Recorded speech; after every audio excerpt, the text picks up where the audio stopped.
Kırgızistanların otağındayız, obasındayız. Birazdan onların toyları başlayacak dedik ya. Çocuklar doğacak, toy olacak. Yürüyecek, toyu olacak. Büyüyecek, toyu olacak. Evlenecek, toyu olacak. Onu hep beraber sizler için ekranları taşıyoruz şimdi efendim. Bizden ayrılın. Sen da canlısın, ben canlısın. Beyindesin, maldanlısın. Sey beralı badım sarıdalgız. Öttüğüm dönükçüsü, kılıdan bekeni sarıdalgız. İki büzdün ortobusumdan bekeni sarıdalgız. Öttüğüm dönükçüsü, kılıdan bekeni sarıdalgız. İki büzdün ortobusumdan bekeni sarıdalgız. Nay nay nay nay nay nay na na na nay na nay na nay nay na nay na nay na nay na na na na nay na nay. Gök bozattın kuyruğu da gümüş desem kılık okşoy. İki büzdün ortobuz günçülük desem ay okşoy. Ak bozattın kuyruğu altın desem kılık okşoy. İki büzdün ortobuz ayçılık desem cılk okşoy. Nay na nay na nay na nay na na na nay na nay na nay nay na nay na nay na nay na na na nay na nay na nay.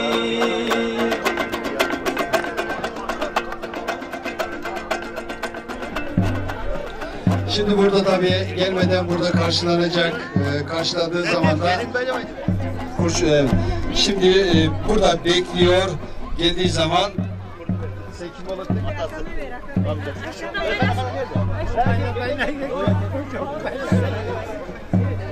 evet.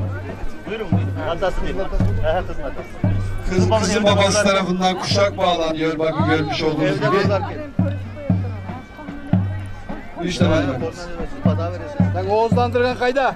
Orada hazır bekliyor, orada bekliyor, orada bekliyor. Şu an kızın evine çıkıyor. Ve sen anlat onu.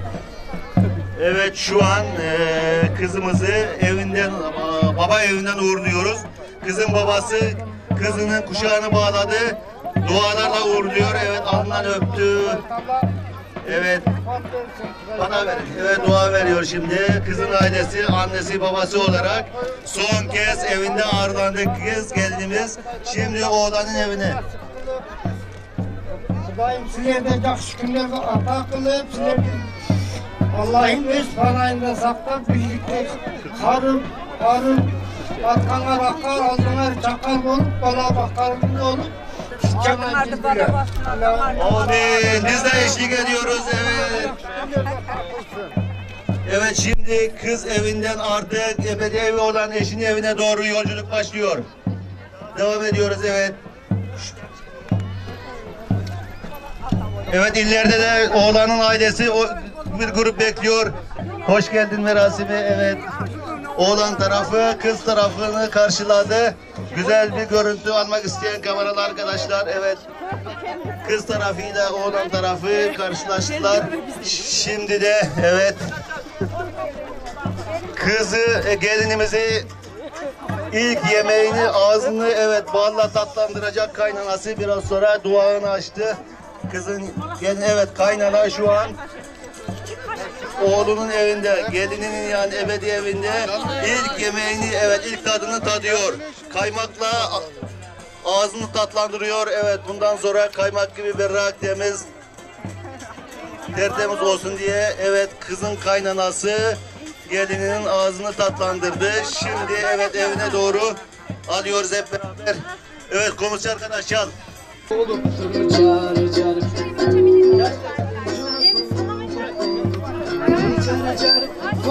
Evet, şeker dağıtıyor kızın, evet, damadın evinden şeker dağıtıyor, misafirlere dağıt, evet, seyircilere doğru.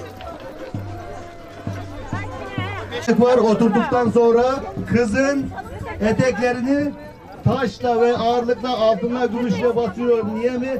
Yani bu artık ebedi senin evin olsun. Taş gibi bu evde ağır ol. Geleceğin sağlam olsun, köklü olsun diye öyle bir gelenek var. Ailenin köklü birimleri eteğine oturuyor kızın. Evet, düğün merasimimiz burada sona erdi. Bundan sonra beşik toyumuz var. Basın mensupları, evet, fotoğraf almak isteyenlere son 10 saniye. Ondan sonra diğer düğünümüze geçeceğiz. Büyük annesi şimdi torununu ilk kez beşiğe yatırtacak. Evet, gerekli hazırlıklar yapılıyor. Evet, bebeğimiz ilk defa artık bu beşikte büyüyecek, beşiğine alınacak. Hadi bismillah.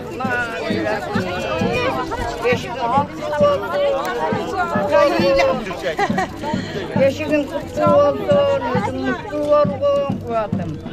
Elde bebeğim elde, elde bebeğim elde.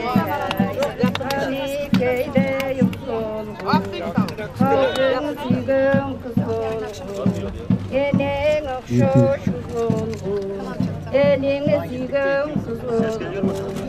Ateşin hepsi olsun, beşiğin hepsi olsun. İstersen oraya kadar Kızıl dilden tandaylı elde bebeğim elde komşum olsun halayın cayık olsun elde bebeğim elde Garip dağı kara sudan üzümde cennetin seni görgen kadardı çayda.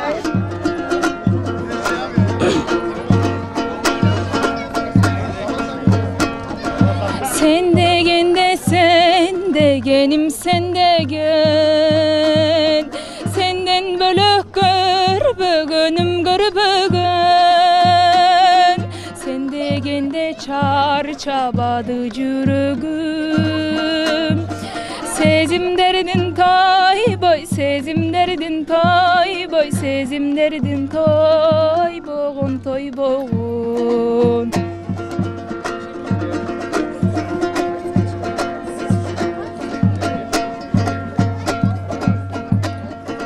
Sen de gende kıyaldarım kıyalday Kıynalamın kıyaldarını tıyalbay Sen de gende çağır çabadı cürügüm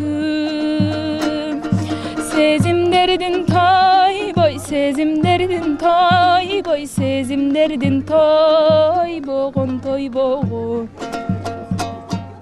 Kırgız Türklerinin aslında birazcık da şöyle tarihine bakacak olursak Sovyetler işgal etmeden önce en son hanları vardı. İşte bizim padişahlarımız, Sultanahmetlerimiz vardır ya, onun gibi. Ama detaylarını şimdi hanın oğlu ve torunundan alacağız. Son torun dediler. Bakalım neymiş efendim. Efendim birazcık anlatır mısınız bize? Han nedir Kırgızistan'da? Benim adım Muhammed Arif Kutlu. Han demek Kırgızlar başı demek. Hem orada yaylada Kırgızların burada bir lideri olur da orada han yapar. Han burada seçim gibi, Cumhurbaşkanı orada han. Han yapar.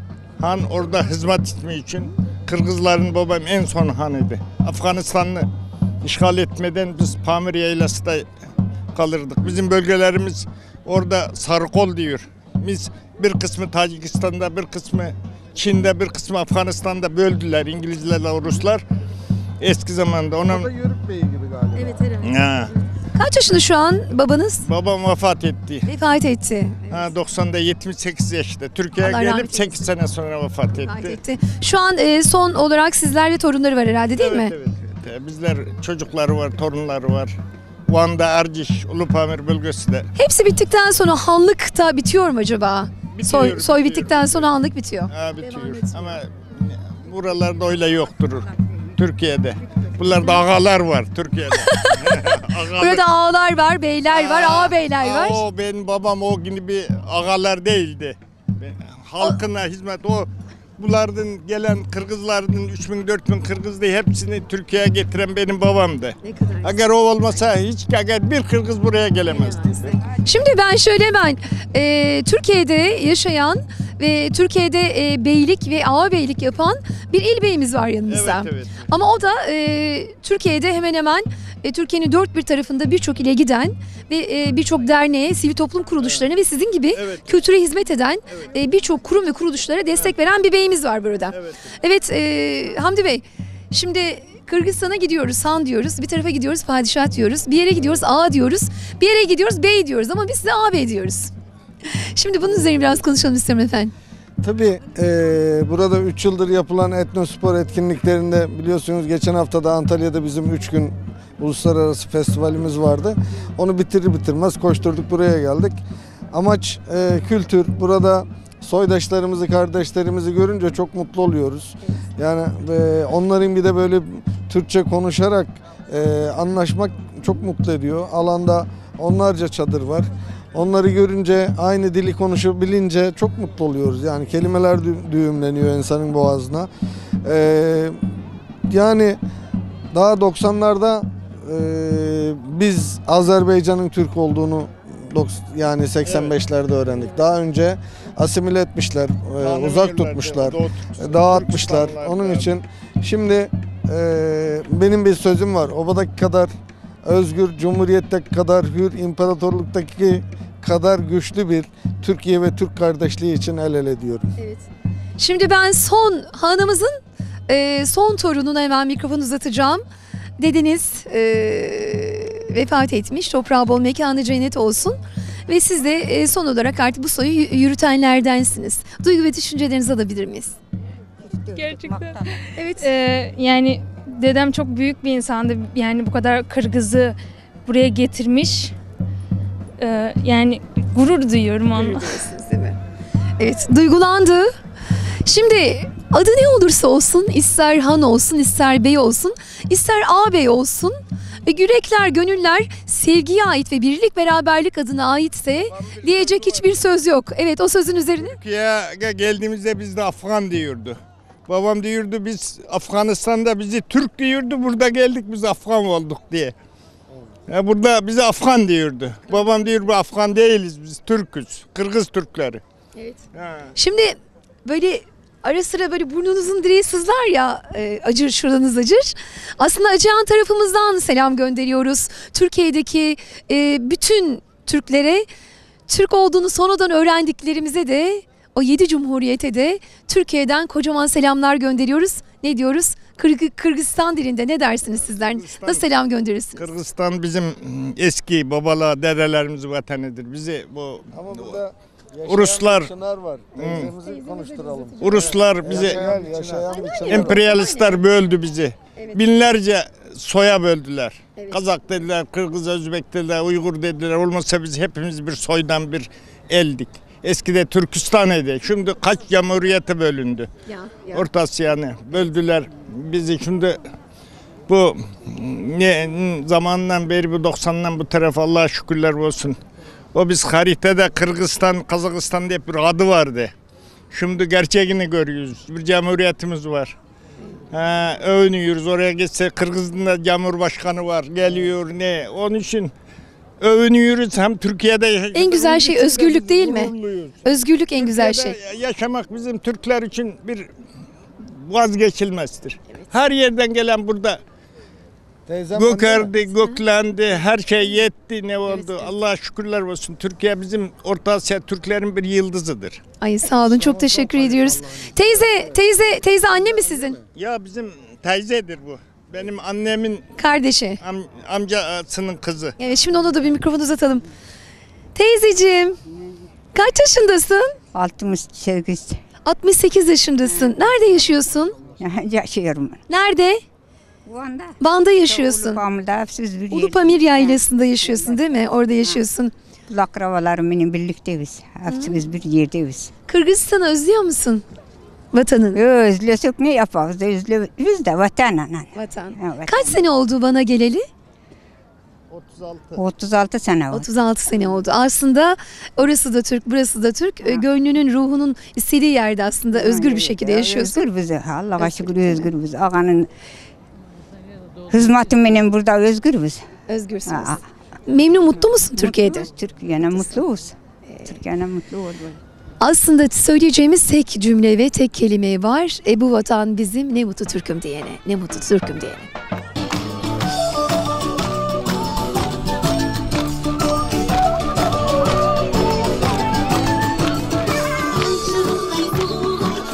Koydum görgün emes mi? Jarıçılarım jar salsa, koydum görgün emes mi? Arkan bulacağım olmasa, sonum görgün emes mi? Nakıllaysan olur, koydum görgün emes mi? Karra görgü olmasa, benim görgün gelere, omuzunda olmasa, benim görgün gelere, karlarım olmasa, görgün görgün gelere, cennetim olmasa, benim görgün gelere.